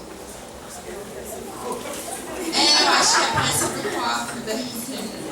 Mas eu acredito que mesmo a gente, talvez, né, não consiga falar, a cabeça fica produzindo, né, bastante reflexões impossíveis depois dessas 10 pessoas maravilhosas. Gostaria de agradecer. Pessoal, eu peço que tentem voltar às 15h30, tá? Para que a gente possa retomar também a segunda mesa, que é que rede de saúde mental é possível, que também nós temos 3 palestrantes, certo? Obrigada. Múltipla, ou seja, é um fenômeno complexo, multifacetado, né? Tem muitas facetas. Isso quer dizer, isso nos mostra que nós não temos uma forma específica de violência. Nós temos diferentes manifestações do fenômeno. E o que pode ser considerado como violento em um determinado momento pode vir a não ser em um outro momento histórico. e não só de acordo com o momento histórico. Podemos ter momentos históricos bastante próximos e regiões geográficas, e também as variações de violência, de entendimento de violência também podem ser múltiplas. Poderíamos então afirmar que no nosso país tem se feito presente a presença de muitas manifestações de violência. O Brasil tem sua história marcada pela presença das violências, e essas estiveram articuladas à nossa forma de organização social desde o período colonial até os presentes dias. Foram muitas as formas de violência, por exemplo, vivenciadas no período colonial, onde a nossa sociedade dividia-se entre homens livres e escravos, grandes proprietários de terras, subalternos, colonizadores, colonizados, povos indígenas sendo fortemente catequizados. Há quem diga, inclusive, que o Brasil nasceu de um estupro. Por outro lado, é no mínimo curioso que o que perpassa o imaginário social brasileiro é de que parece se estender ao redor do mundo, é de que somos um país cordial e pacífico. Disse por aí que no Brasil as pessoas de diferentes culturas, de diferentes religiosidades, de diferentes estratos sociais convivem de forma cordial e civilizada. E que o povo brasileiro se caracteriza por ser hospitaleiro e generoso. Mas o que parece que foi suprimido neste imaginário é que também podemos ser um povo violento, na qual convivemos lado a lado com múltiplas formas de violência. É importante dizer também que tenho observado a existência de uma supervalorização de algumas violências em detrimento de outras. Ou seja, ao falarmos de violência, o que logo nos vem à mente, comumente, é que as questões de violência se resumem às delinquências. E esta é uma forma mascarada de encarar a problemática, que conta então com a ajuda dos recursos midiáticos, carregando a visão de que a violência, de que a delinquência é a violência em si, e não uma de suas manifestações.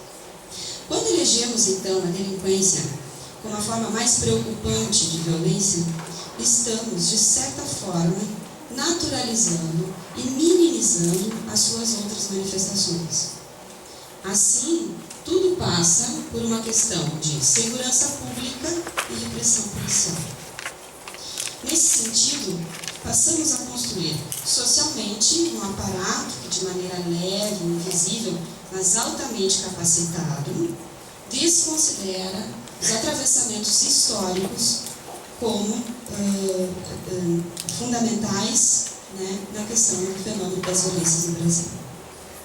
Em meio a essas diferentes manifestações, então, de violência, está presente a violência de Estado, na qual produz grande sofrimento e também tem composto a nossa história.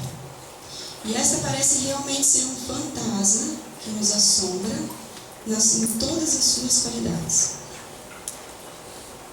Daqueles que a gente sente bastante medo. Então, o que seria a violência de Estado?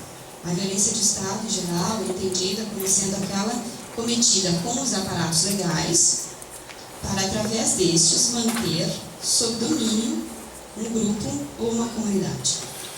Poderíamos dizer que a violência de Estado se relaciona com períodos de restrição de direitos, com relações assimétricas de poder e, sobretudo, com regimes políticos e econômicos autoritários. Também podemos inferir que a violência de Estado é aquela cometida pelo próprio Estado, o que é um tanto óbvio. Mas o Estado não é uma máquina que funcione sozinha, de maneira automática e independente. Considerando nossos objetivos aqui hoje, não é possível aprofundarmos a reflexão a respeito do conceito de Estado e dos seus desdobramentos para a vida em sociedade. Cabe apenas dizer que a noção de Estado é crucial em nossa organização social, tendo em vista que essa é a entidade que rege nossas relações políticos-sociais, mas na qual também fazemos parte.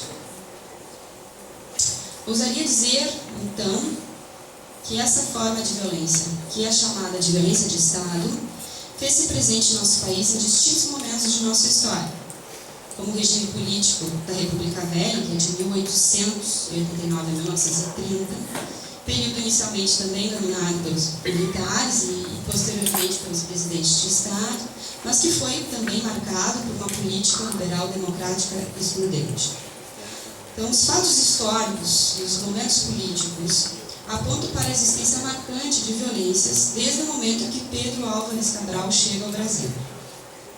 No entanto, há momentos em que essa forma de violência se recrudesce, né, e passa a gerir as relações político-sociais entre os diferentes atores que estão em cena.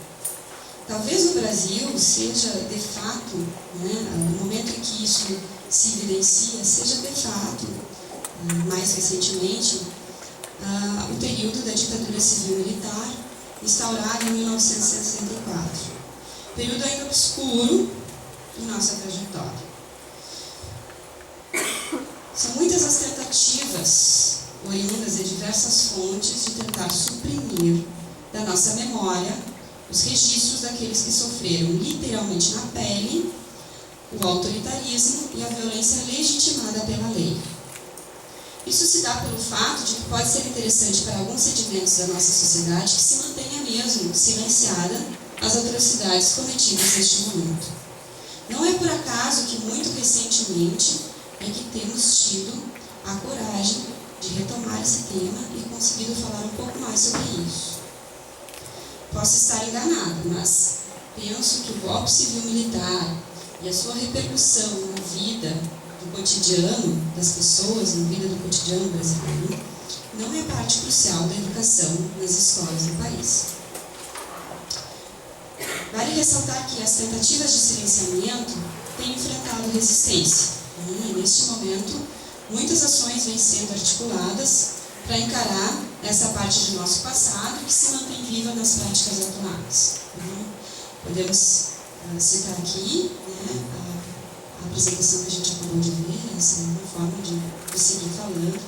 Nós temos no próprio CRP também ações que vêm sendo articuladas nesse momento, esse espaço também está em consonância, né, com essas ações que vêm sendo articuladas para encarar essa questão. Como indica o Edson Luiz André de Souza, citando Walter Benjamin em um texto que se chama Caixa Preta, só há futuro se pudermos não virar as costas para a nossa história. E para não virar as costas para a nossa história, é preciso nos desacomodarmos para assim ser possível a construção de novas práticas e de novos discursos. Pensando sobre esse momento aqui hoje, enquanto eu me preparava para falar aqui para vocês, eu fui realizar uma pequena busca na base de dados do Cielo, eu acredito que seja uma base na qual todo mundo tem bastante acesso, para ver, enfim, o que estava sendo publicado em relação a esse tema. E então, comecei a pesquisa com o descritor violência, né, sozinho, unicamente. Encontrei lá 2.119 artigos publicados no Cielo. A intenção do pessoal da psicologia, o que eu achei um dado bastante interessante. Pensando nisso, né, do que esse resultado que eu tive nessa busca poderia dizer, fiquei pensando que eu esperava encontrar um maior número de trabalhos que abordasse o tema da violência de Estado e as suas diferentes articulações. Eu fiquei me perguntando, será que eu procurei na base de dados errado?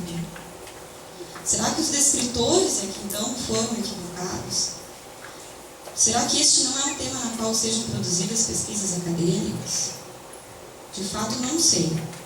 Mas achei um número bastante baixo de artigos por uma questão tão relevante. Exceto no que se refere à violência de uma maneira geral, né, onde se concentra um maior número de publicações dentre os escritores que eu pesquisei. Com isso, eu não quero dizer que é preciso tomar a violência de Estados e os seus desdobramentos enquanto objeto de estudo científico. Não é isso. Mas é possível dizer que, de alguma forma, isso reflete, ao meu ver, a tentativa de apagamento desse sofrimento de nossa vida social. Enfim, como eu mencionei anteriormente, é possível afirmar que muitas práticas utilizadas no período ditatorial ainda se fazem presente mediante a transição democrática. E também poderíamos afirmar que a sobrevivência de práticas autoritárias é um dos principais paradoxos para a consolidação da democracia. Também poderíamos afirmar, então, que essas práticas têm se feito presentes, passados alguns anos desta transição. Eu gostaria de citar aqui, por exemplo, a figura do desaparecido político como uma das técnicas repressivas que aparecem hoje, a meu ver, estão sendo utilizadas, só que com uma outra roupagem. Cito o caso, então, do auxiliar de pedreiro, Maurito Dias de Souza, que desapareceu após uma abordagem policial na favela da Rocinha, no Rio de Janeiro, no ano de 2013. Esse caso gerou grande repercussão nacional e foi motivado importantes protestos populares. Acho que é preciso que a gente se interrogue quantas situações similares a este caso do Amarildo vêm ocorrendo nas periferias e favelas deste país. E mais, de que forma o caso do Amarildo e outros similares estão relacionados com a violência de Estado? É possível que situações como essa sejam consideradas violência de Estado? Seria isso um resquício do período ditatorial? E a mídia? Como que ela tem se posicionado frente a situações como essas?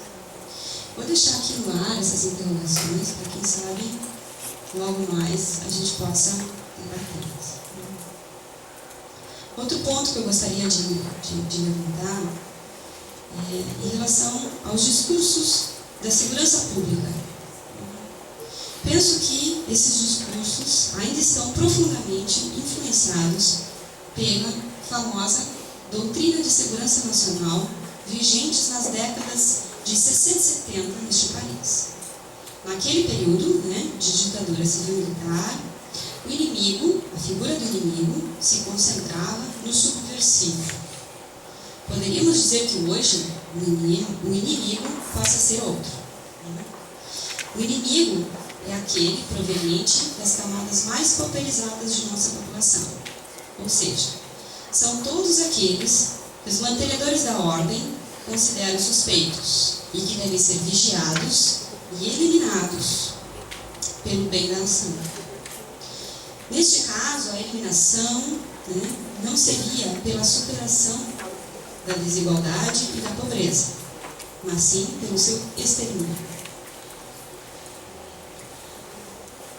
Poderíamos dizer que se produziu um raciocínio linear de causa e efeito, de que onde se concentra a pobreza está a violência e o crime. Os autos de resistência, ao meu ver, são a forma mais visível da existência de práticas, ou da permanência, melhor dizendo, de práticas autoritárias do regime civil-militar. Os autos de resistência, o que são? É um mecanismo legal que autoriza os agentes públicos ou seus auxiliares a utilizarem os meios necessários para atuar contra pessoas que resistem à prisão em flagrante ou são prisões determinadas por ordem judicial. Os autos de resistência é a autorização para matar em nome da lei. Com isso, eu não quero dizer também que a polícia, que nesse caso é quem age, ela esteja de toda maneira errada e esteja agindo sozinha. Ela não está. Ela está agindo com o nosso apoio ou com o nosso silêncio. E quando ela age dessa forma, nós nos mantemos em casa como telespectadores. Também gostaria de dizer que os autos de resistência, que é uma nomenclatura que foi criada também na ditadura civil-militar, que se estende hoje como prática, era muito recorrente nas ações de repressão policial. Só que o que caracteriza, o que preocupa a questão dos autos de resistência é a forma como eles acontecem. Os autos de resistência são aquelas mortes que poderiam ser ditas que foram em conflito com a polícia. Só que o que se tem de auto de resistência são situações forjadas, onde as pessoas são assassinadas, ou com um tiro na nuca, o que não caracteriza um conflito, ou com tiros nas costas, o que também não poderia ser caracterizado como conflito. Então, entre janeiro de 2010, eu vou trazer aqui um parâmetro do que vem acontecendo em relação a isso, a junho de 2012, nos estados apenas entre os estados de São Paulo, Rio de Janeiro, Mato Grosso do Sul e Santa Catarina, nada menos do que 2.882 pessoas foram mortas em ações registradas como autos de resistência ou resistência seguida de morte. Teríamos aí, então, uma média de 3 execuções por dia. Temos indícios de que esses números ainda foram muito maiores no passado. E há um declínio, pelo menos nas estatísticas, de que os autos de resistência, geralmente no país e também em alguns estados específicos, têm decaído. Importante mencionar que está tramitando um projeto de lei, que é o PL 447112, que estabelece regras, então, para a apuração dessas mortes e lesões corporais decorrentes das ações dos agentes do Estado. Este projeto de lei, então, conhecido, deve ser investigado, então, por meio de instauração de inquérito policial específico, o que não ocorre, de maneira semelhante ao que é previsto em crimes praticados por cidadãos comuns. O objetivo, então, desse PL é tornar mais efetiva a investigação desses crimes, assegurando o levantamento pericial, porque eles não ocorrem, por meio da preservação dos meios da prova em relação à perícia. Além disso, o PL garante imediata comunicação da instauração do inquérito ao Ministério Público e à Defensoria Pública, órgão correcional correspondente à ouvidoria e órgão análogo. Enfim, a estrutura das polícias militares reproduz, em grande parte, o funcionamento dos órgãos de repressão da ditadura. Isso também pode ser observado na atuação dos agentes públicos durante as manifestações de rua que aconteceram no ano passado em várias localidades do país. Cito aqui como exemplo a manifestação ocorrida, para a gente, enfim, não ir tão longe como foi a citação do caso do Amarildo, a manifestação ocorrida alguns meses atrás, se não me engano, no mês de março, em Santa Maria, em relação à redução das passagens dos coletivos.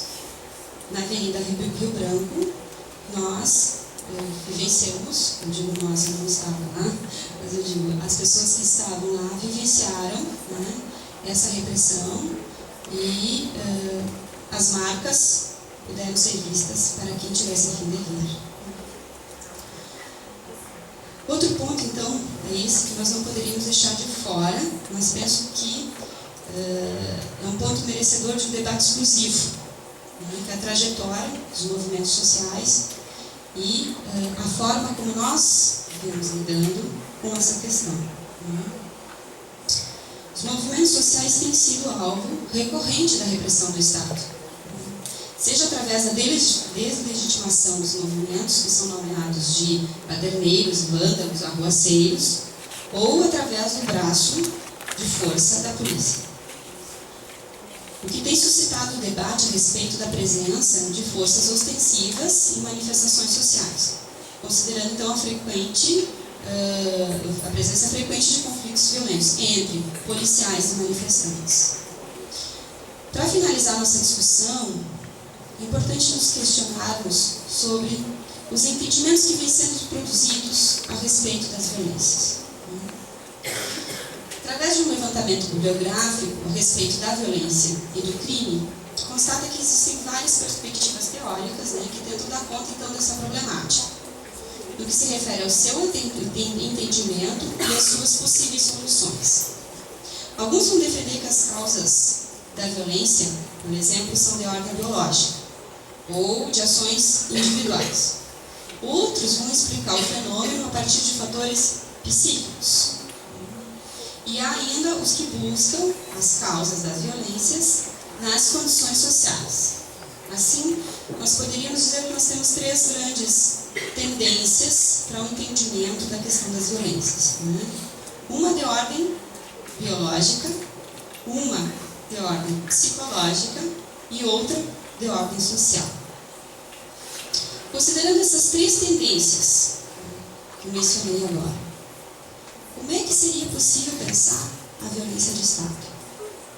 Seriam, então, os torturadores psicopatas? Seria possível dizer que a violência de Estado tem uma razão de ordem biológica? Ou então de desajustamento psíquico? Ainda fico me perguntando como ficaria então a questão da vinculação das violências com a pobreza, pensando na questão da violência de Estado. Por fim, porque eu já vi que agora já está no meu tempo de fala, eu gostaria de fazer uma ressalva de que a vontade do domínio e o aniquilamento do outro são, então, as características encontradas nas diferentes manifestações de violência e também são as marcas da violência de Estado. Além disso, poderíamos concluir, então, que a violência de Estado não é exclusividade de regimes políticos autoritários, como é o caso da ditadura civil-militar brasileira, embora seja encontrada de maneira mais evidente e percebida como legítima nesses momentos de ditadura. Assim, então, a violência de Estado, por mais estranho que isso pareça, também pode atuar severamente dentro da ordem democrática. E aqui, eu gostaria, então, de encerrar minha fala e passar aqui para a Adriane conduzir e agradecer, então, a atenção de todos e espero que a gente possa debater essas questões. Muito obrigada.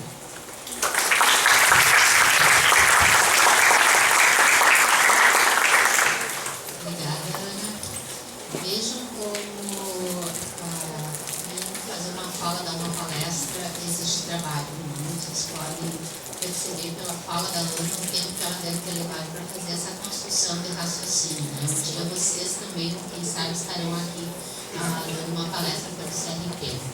A Ana levanta muitas questões importantes, depois eu vou querer retomar algumas, mas eu vou primeiro passar o microfone para o Arnaldo, porque de repente o Arnaldo também já vai falar de algumas questões que eu tenho, certo? Então, contigo, Arnaldo, tem 30 minutos também para a Ana. Em primeiro lugar, os agradecimentos tradicionais do nosso curso. Agradeço a presença da Ana, agradeço a oportunidade do Léo. E eu vou ser um pouco